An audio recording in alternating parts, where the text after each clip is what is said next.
Tundra Voyage, on est une organisation réceptive, c'est-à-dire qu'on reçoit des voyageurs du monde entier qui veulent découvrir le Canada. À l'intérieur de ça, on a beaucoup de types de voyages, des voyages à la carte pour individuels, des voyages en groupe, des voyages pour des entreprises et puis beaucoup de voyages d'aventure. Et nous, c'est notre passion depuis le début, c'est d'essayer d'allier le voyage d'aventure qui était réservé à des aventuriers ou des gens qui prennent des risques, à des voyages accessibles à monsieur tout le monde. On s'est réunis donc avec Hydravion Aventure, avec Alain Priem et puis Pierre Chalier de Nord-Expé pour organiser des voyages plus Grand Nord, parce que c'est une destination difficile d'accès, méconnue et qui nécessite qu'on soit vraiment un team de gens compétents. Il faut avoir une grande expérience de cela, il faut avoir des avions pour l'assistance. Et donc on a imaginé ensemble, à nous trois, proposer, pas au plus grand nombre parce que ça restera quand même toujours des produits assez confidentiels et difficiles d'accès, mais qui sont des belles aventures extraordinaires qu'on ne fait qu'une fois dans sa vie.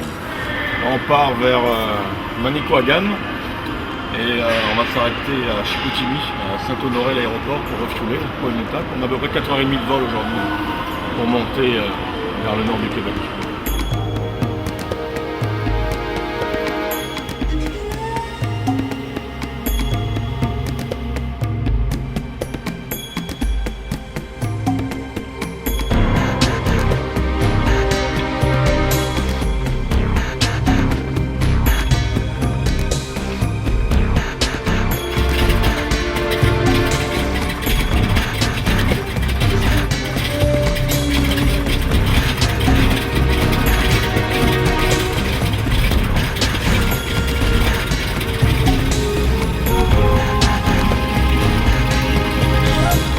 Commence pour l'équipe d'Alain Priem, chef pilote d'Hydravion Aventure, sur l'aéroport de Trois-Rivières, situé à mi-route entre Québec et Montréal, et base arrière des expéditions.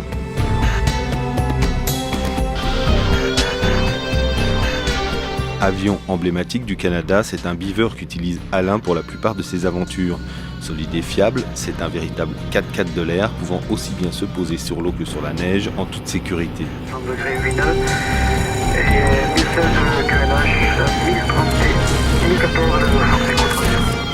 Avec une grande contenance, obligatoire pour mener ce genre de projet, cet avion est véritablement l'outil idéal. Il peut aussi prendre à son bord 5 passagers et du matériel. L'expédition nous emmène dans le Grand Nord, en direction des bords de l'île René-Levasseur, vers Manicouagan, un des terrains de jeu favoris de l'équipe.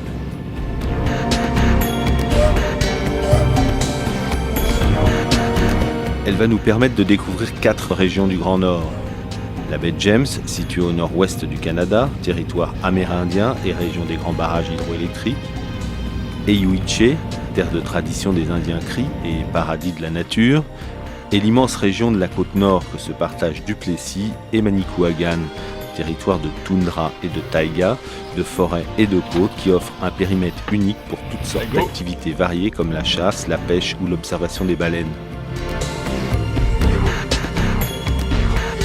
Nous avons rendez-vous avec l'équipe de Pierre Chalier, responsable de Nord-Expé, qui cette fois emmène ses clients à la découverte des monts Grou et des monts Otiche, une épopée de plus de 1400 km totalement hors piste. Gilles Sergerie, le copilote, commence à voir les traces qui vont nous permettre de rejoindre le point GPS du rendez-vous. On a à peine été embêté par le brouillard ce matin, on est parti on top, c'est les nuages. On a refuelé à Chicoutimi, au Saguenay comme prévu. Et on avait rendez-vous entre 14h et 14h30 à l'entrée du lac Manicouagan avec l'équipe de Pierre. Et puis on était quasiment à l'heure. On était dans le créneau, tout le monde était dans le créneau. Et on les a aperçus, Gilles les a aperçus au milieu du lac. Le lac est énorme, hein. C'est quelques dizaines de kilomètres de large et des dizaines de kilomètres de long. Et puis on s'est posé à côté d'eux. Ils nous ont balisé une petite piste parce qu'on avait du mal, le temps est laiteux, donc on a du mal à atterrir. On ne pouvait pas atterrir au milieu sur le blanc. Donc on s'est servi des motoneiges pour atterrir à côté là. Et puis voilà, tout le plan radio a bien marché.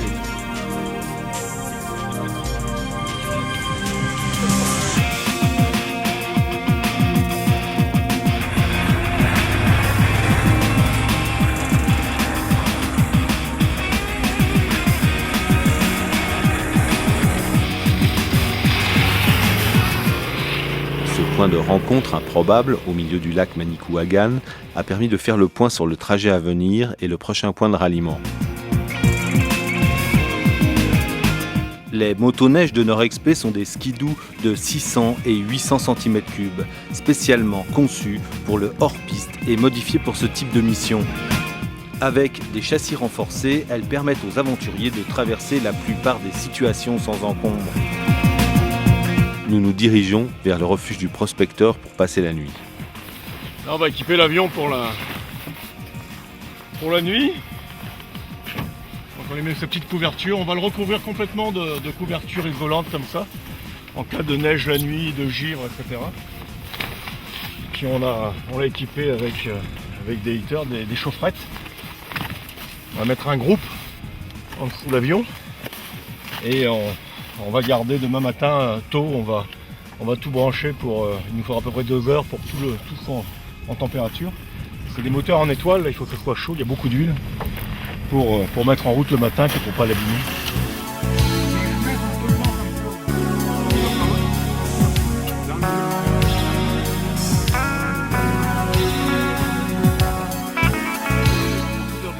Moi, je suis prospecteur. Un prospecteur, c'est quelqu'un qui fait de la recherche. C'est quelqu'un qui poursuit un rêve un peu fou, essayer de trouver une mine. Là. Mais c'est ça. Donc, ici, c'est une région qui est propice.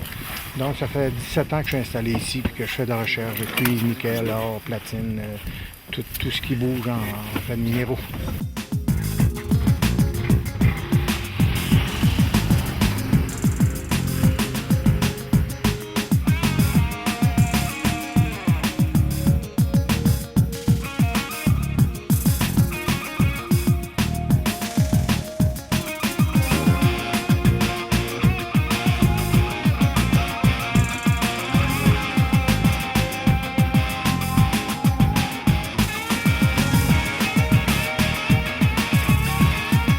L'équipe de Pierre arrive en fin de journée avec quelques réparations à effectuer.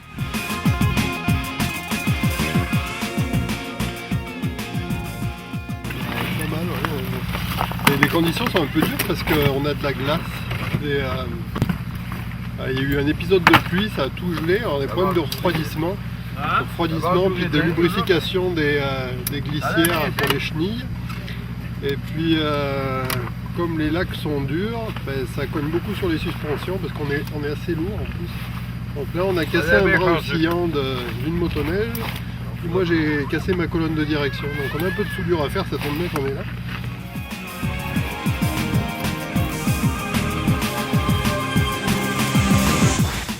Super, franchement là, c'était une super belle journée. Mais ce qui fait le bon voyage, c'est les guides. Fait qu'en étant bien guidé par Nord-Exp, il n'y a pas de problème. Il y a toujours une solution. Je suis payé pour dire ça. Hein.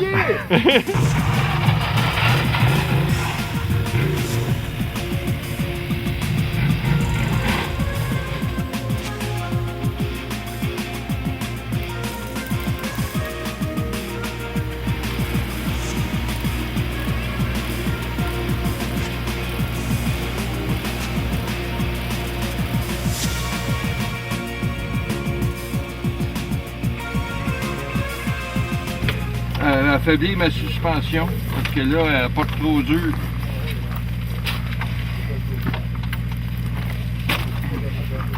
Ça va être meilleur pour le dos.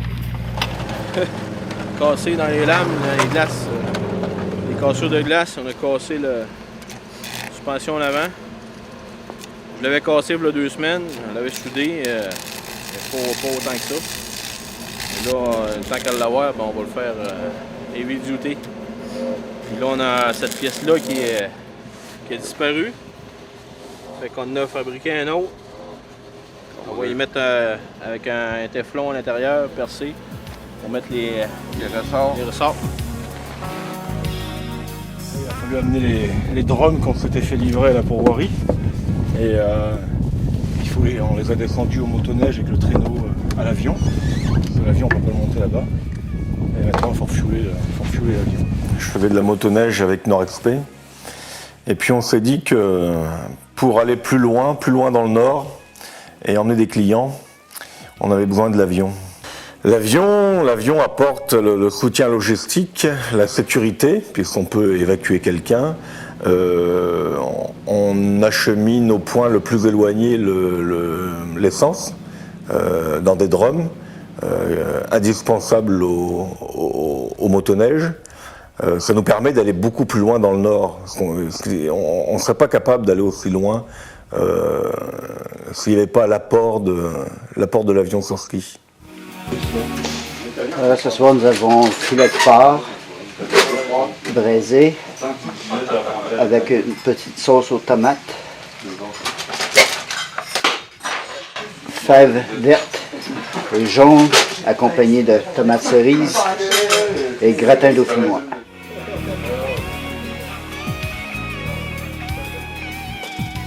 On est à 12 plus 4, on est à 16 heures de Montréal, à 16 heures de route de Montréal. Ce qui nous différencie, je pense, de tous les autres, des autres endroits ou des autres pourvoiries, entre guillemets, du Québec, c'est qu'on est situé au pied des Monts Groux, on est sur les rives du réservoir Manicouagan. La formation du réservoir, c'est dû à un impact météoritique. Donc, il y a 216 millions d'années, il y a un bolide qui est rentré en contact avec la région. Et puis, ça avait... le fait de faire le barrage de Manic 5, ça a mis en évidence le cratère de Manicouagan. La vie est très belle.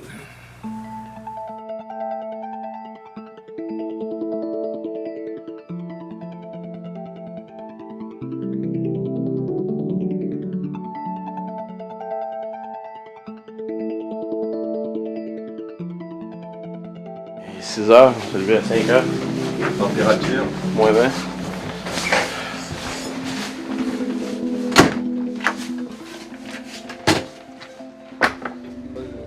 Dès le petit matin, après une bonne nuit de sommeil, l'équipe s'apprête à repartir avec aujourd'hui plus de 200 km hors sentier.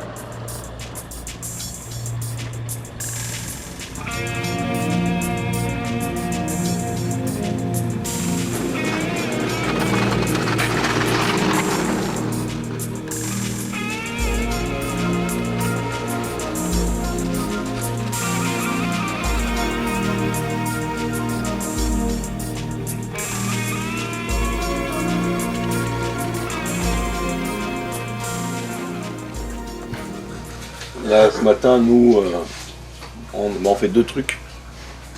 On emmène 2 barils d'essence, de 400 litres d'essence à Plétipi pour les 2 équipes qui en auront besoin les prochains jours. Puis on va emmener l'autre équipe qui est passée par l'ouest. On va leur amener des pièces de rechange parce qu'ils sont en panne, ils sont bloqués. Ils ont cassé des ressorts sur les motoneiges et ils sont arrêtés, donc il faut leur emmener. Et ils sont bloqués le long d'une...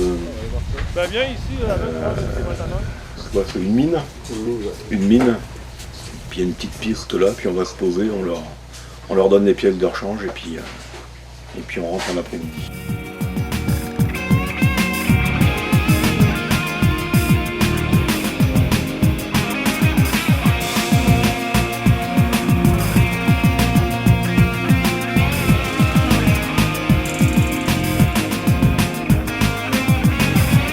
Effectivement, la deuxième équipe a cassé des ressorts dans la journée d'hier.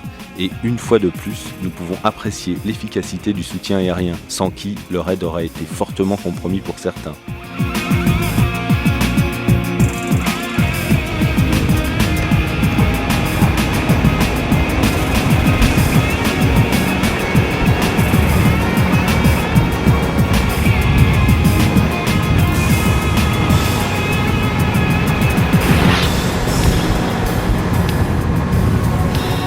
Heureusement, les guides de niveau 4 de NordXP sont habitués à répondre à tout type de problème en région nordique, et en une dizaine de minutes, tout fut rentré dans l'ordre.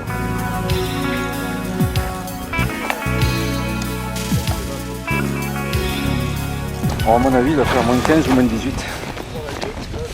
C'est les mains, le problème, c'est qu'il y a des choses que tu peux pas faire sans gants. Enfin, avec les gants, je veux dire.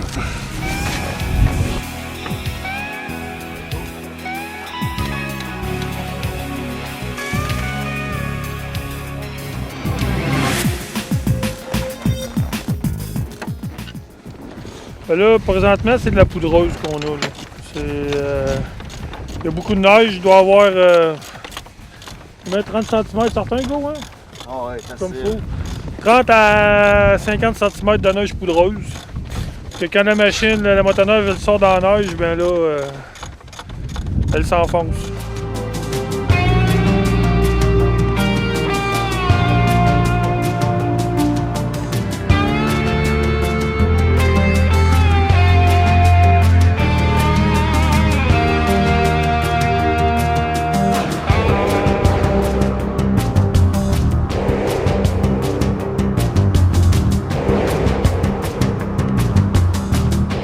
Le sauvetage terminé, l'avion a un nouveau rendez-vous, en montagne cette fois, tout en haut des monts Grou, à plus de 1100 mètres d'altitude. C'est un massif situé dans la région de Manicouagan, à la frontière avec les Laurentides. Les paysages y sont fantastiques et la nature sauvage.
Alors ici, on est au pied des monts Grou.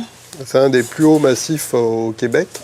C'est des montagnes qui culminent à 1200 mètres. Donc ce qui est intéressant pour la pratique de la motoneige et puis pour s'en servir comme un outil de découverte de la nature, c'est que tout ce qui est au-dessus de 800-900 mètres, on est dans un paysage de toundra, donc avec plus de végétation. Ça nous permet d'aller un petit peu où on veut et puis de vraiment découvrir le périmètre à l'aide de la motoneige. Donc là, c'est une zone qui fait à peu près 80 km par 80 et qui est située sur l'est du Grand Lac Manicouagan.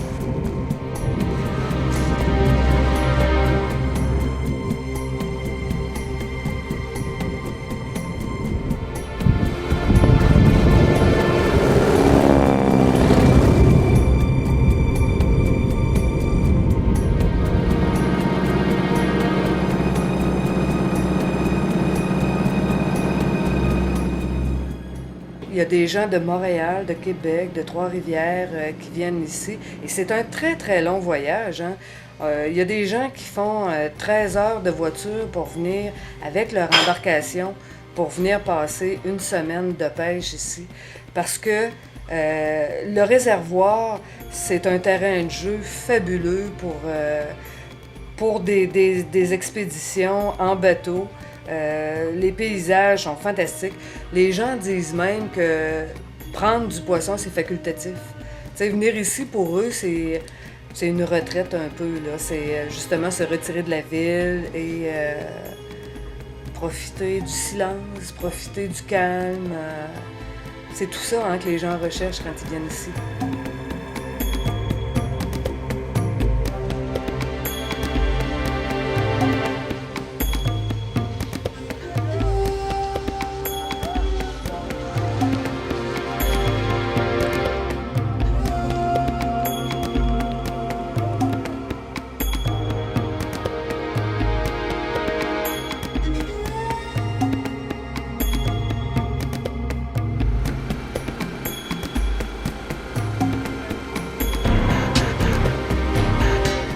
Chaque fin de journée, les motoneiges sont refuelées selon le nombre de kilomètres parcourus.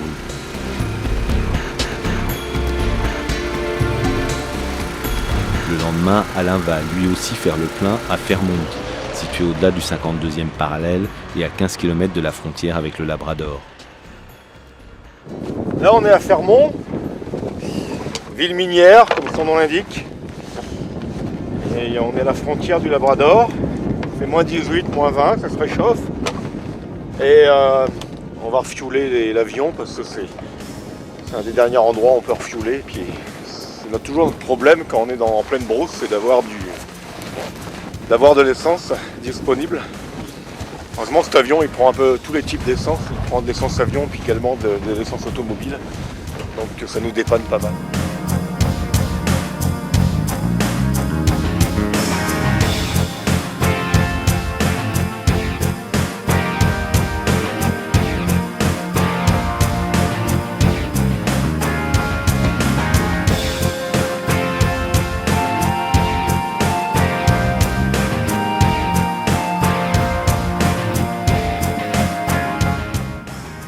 Un nouveau rendez-vous, sous le soleil cette fois-ci, va cependant donner à l'équipe quelques sueurs froides.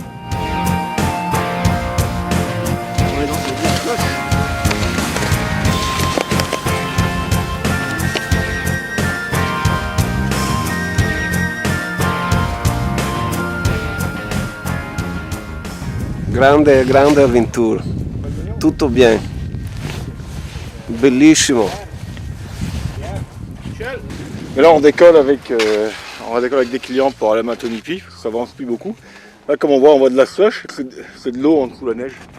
Malgré le fait qu'il fasse moins 20, et comme la neige isole, l'eau qui remonte du lac, comme le poids de la neige, va se mettre entre les deux. La neige isole et elle ne gèle pas, mais maintenant elle va geler. Donc là, pour nous donner toutes les chances pour décoller, on va couper des branches de sapin qu'on va mettre en dessous le ski pour nous faire partir.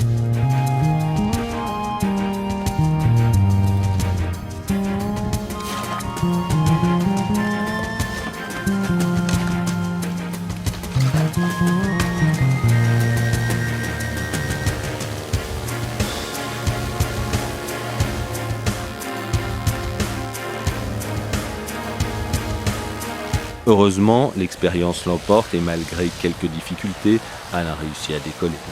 Là, il y a beaucoup de neige, les clients sont assez fatigués, donc on fait pas mal de choses tout seul là, et puis c'est de l'exploration, donc on cherche notre chemin, ça va pas vite parce que le bois est assez fourni dans le quartier là, et on a pu sortir du Grand Lac Manicouagan grâce à un brûlé, ça nous a pas mal avancé. Mais là, on a encore 2-3 petits passages d'inconnus. Et puis les ruisseaux, ça défonce pas mal. Donc t'as la glace qui touche pas à l'eau. Alors quand on embarque dessus, on tombe dans l'eau. Donc il faut tirer tout ça. C'est assez lent. Puis des fois, pour 300 mètres, on met 1 heure, 2 heures.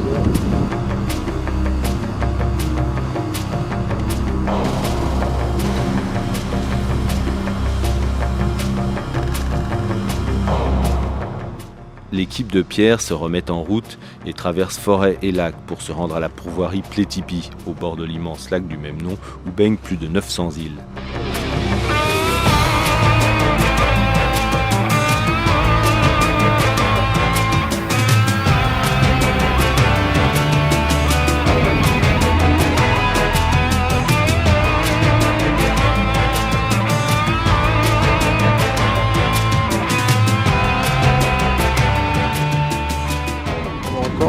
À faire, mais il y a une petite partie d'inconnu, c'est la jonction des 2 premiers lacs, mais après c'est plus facile avec le lac Matonipi pour sauter sur le lac Plétipi qui est ici. C'est ça qui nous cause du trouble, la croûte. On casse la croûte. Casse en deux comme un esti. Ce matin, écoute, on était à moins 20 comme température, avec un soleil magnifique. On a eu le départ de motoneige à traverser les réservoirs. Ça a bien été. Mais là, c'est un petit peu plus compliqué. On a vraiment, c'est une aventure. Là. On est dans pleine forêt à contourner une rivière. C'est-à-dire, on suit le bord de la rivière. Fait que la rivière n'est pas gelée. Fait que ça nous complique les choses un peu. Mais on a encore pour 1 heure, puis ça va se placer, puis on va continuer à rouler sur les réservoirs, nos étangs d'eau qu'on a ici au Québec. Tutto bien e un saluto a mon ami Fabiano.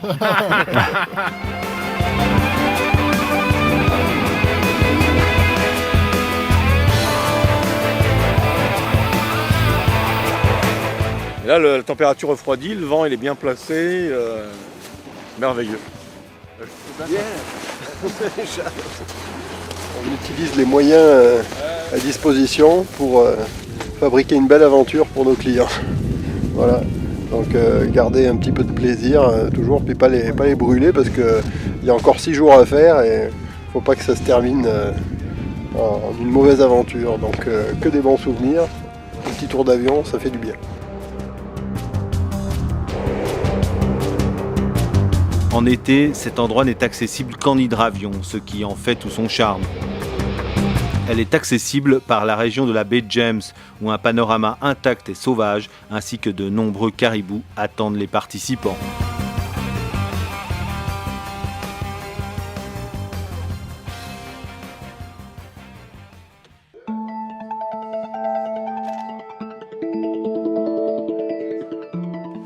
Ouais, pour changer un petit peu, on a eu que de la belle météo, donc l'aventure c'est ça.